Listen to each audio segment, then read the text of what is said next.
if Man United's entire season wasn't over already, it kind of is now, because there is an injury crisis at Carrington, and not just an injury crisis that sees multiple players out injured for probably the rest of the season, but it's an injury crisis that sees some of the most important players out for the rest of the season. And the worst thing about it all is Manchester United have let multiple forwards go, and now they are calling players up from Carrington, from the academy, because they don't have anybody in the team. Be sure to hit the like button. Be sure to subscribe. Ahmad is out for the rest of the season. Look at this graphic here. This is from The Athletic that shows how important Ahmad has been under Ruben Amorim for Manchester United. Not just that, I feel like Ruben Amorim highly relies on the involvement of Ahmad. And if we're being honest, the last couple of games, he hasn't really been in the flying form that we've been accustomed to seeing him over the last couple of months. But let this be no secret, Ahmad is an integral part of Manchester United. Whether he's at right wing back or whether he's playing in one of the 10 roles, he's very important for Manchester United in the pressing structure, in the ball retention, in creating opportunities, getting assists, creating threats in front of goal, whether it's through shooting or through crosses, through link-up play, etc. He has been integral, and now he is out for the rest of the season. And a big part of me feels so sorry for him in particular, because he's waited for this moment at Manchester United for a long time. He's waited for the opportunity to be a star in the first team. He sat there, he went on loan multiple times to improve himself. He waited patiently last season for his chance just to come off the bench. He waited patiently this season to be the guy in the starting 11, and when he finally got that chance, he's been played into the ground. And you know what? I look across the entire Premier League, by the way. This is not just Manchester United. I look across the Premier League and I look at how much football players are playing. They're playing, if you play the entire season, every game for your club, you could play up to about 70 games. That's a lot of football, guys. That is a lot of football. And let this be no secret, I have never been a fan of all these international breaks, all these extra competitions that people play in. But Manchester United also have not helped themselves.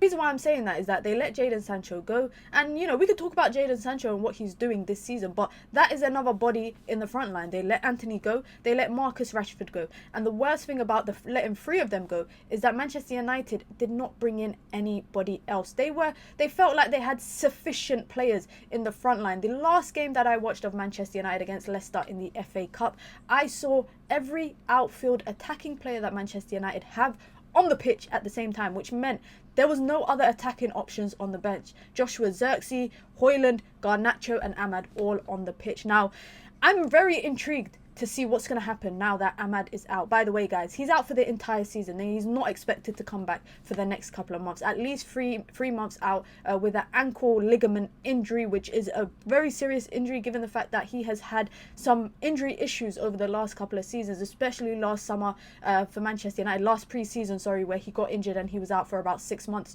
So speedy recovery to him. I hope he gets better. I hope he has a good recovery process, and I hope he's able to return for the team and be an important part again next season. And I feel so sorry for him, like I said, because he's waited patiently for that chance. Ruben Amorim now has an either thinner squad, if you want to say that, than what he had already. He's chosen to leave some players out. Marcus Rashford wasn't his cup of tea. Casemiro is not his cup of tea. Now Kobbie Mainoo is expected to be out for at least a couple of weeks, could be a couple of months as well. He is not playing. Obviously, this is recorded ahead of the Spurs game, so he's not expected to be in the squad for that. Manuel Ugarte is doubtful. He's got an injury problem. Toby Collier is another player now who has an injury problem. And as a result, multiple players from Manchester United's academy has been called up, including young players like Morehouse, Chido Obi, Sekou Kone, all younger players in the under 18s, under 21s, etc., that have been called up with the first team to travel and train with the first team. Now,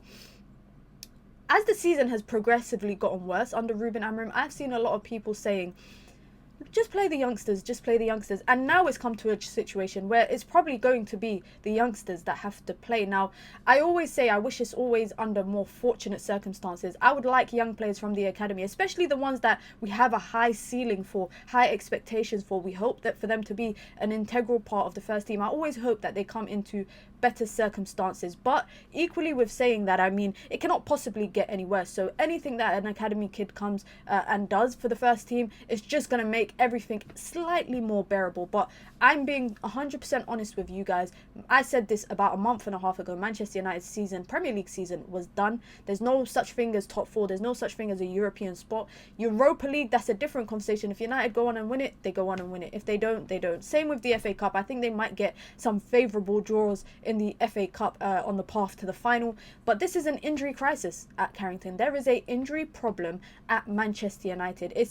Should we call emergency meetings? Who do we talk to about all of this? How do we address the negligence from INEOS in the January transfer window? And it's not just INEOS that I can put blame on. A lot of the blame goes to the Glazers. A lot of the blame goes to the Glazers and the way that they've run Manchester United, because INEOS have come in now in a financial situation that they need to fix, and they have to make decisions that might not necessarily, fans like myself, like others, will not be accustomed to those kind of decisions. But there was a January transfer window where you let multiple players go, and at no point did you feel like it was sufficient for Manchester United to bring in at least one attacking replacement. And a lot of people are going to say, well, who was available? Let's not kid ourselves, guys. There is a lot of attacking options available on the market. You just have to pay a premium, unfortunately, for them in the January transfer market. We saw Omar Marmoush go to City. They were happy to pay his hefty transfer fee. Necessarily, I wouldn't say United needed to go out and do that. You know, we saw the deal with Tell, eventually falling through and him going to Spurs because of the financial implications of it. The problems with Manchester United in the transfer window, especially the January one, was all financial. I don't think it was a situation where they didn't want to bring in reinforcements. It's the financial problems. I say a lot of the blame for me goes on the Glazers, and a little bit, I will put some of it on INEOS. INEOS right now, they're just standing in front of the fire for the Glazers. The Glazers are hiding behind them, and they are the ones that are going to be hammered with the fire, with the criticism, etc., etc., and they're protecting the Glazers from all of it. And I guess that's why the Glazers probably didn't want to fully sell the club. They can keep the financial gains that they get from the club without investing a penny of their own money into it, taking debts. Fun fact, guys, just on the topic of finances, fun fact for you guys.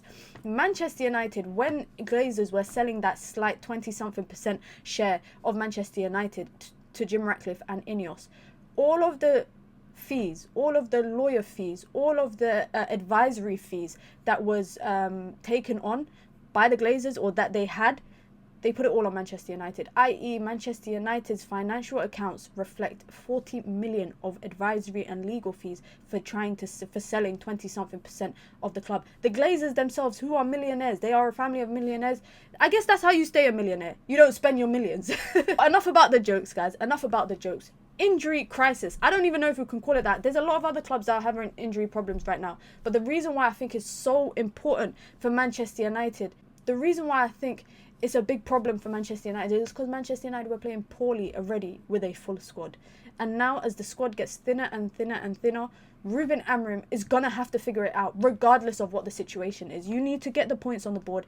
You need to get those victories. You need to turn Old Trafford slightly into a better atmosphere and a better environment for fans to go and watch games, because Manchester United have a run of scary games coming up in the Premier League. Let's forget about all the cup games. They've got Spurs, they've got Everton, we've got Arsenal at Old Trafford soon as well. There are some big fixtures coming up. And even though I've said that there is nothing for the season, I don't know, man. Season's done for me, guys. The season is over. I just got to watch Man United for the next 3 months and sit here after every game and trying to find a positive out of the game. But I cannot promise that to you guys, because I have accepted now, with these injury problems, Man United's season is completely done. Let me know your thoughts down below. Do you lot think I'm being too pessimistic? Let me know your thoughts down below. Be sure to hit the like button and be sure to subscribe if you're new here.